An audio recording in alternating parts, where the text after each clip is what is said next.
అందరికీ నమస్కారం. ఈరోజు ఈ వీడియోలో మనం నేర్చుకోబోయే హనుమాన్ శ్లోకాలను పదే పదే పఠించడం ద్వారా అనుకోని అనారోగ్య సమస్యలు, అలాగే దీర్ఘకాలిక ఆరోగ్య సమస్యలు, ఇంకా మానసిక ఒత్తిడి తగ్గి మానసిక స్థైర్యం పెరిగి ఎటువంటి సమస్యనైనా ఎదుర్కొనగలిగే శక్తి లభిస్తుంది.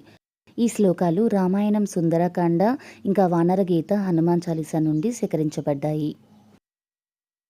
సంజీవ పర్వతోద్ధర మనోదుఃఖం నివారయ ప్రసీద సుమహోబహు త్రయస్వ హరిసత్తమ.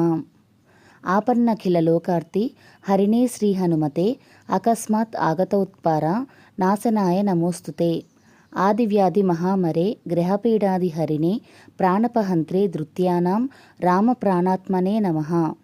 నాసైరోగ హరైసభపీర జపత నిరంతర హనుమత వీర. ఈ శ్లోకాలను మీరు చదువుతూ మీ ఇంట్లో వాళ్ళతో కూడా చదివించండి. జై హనుమాన్, జై జై హనుమాన్, జై శ్రీరామ్.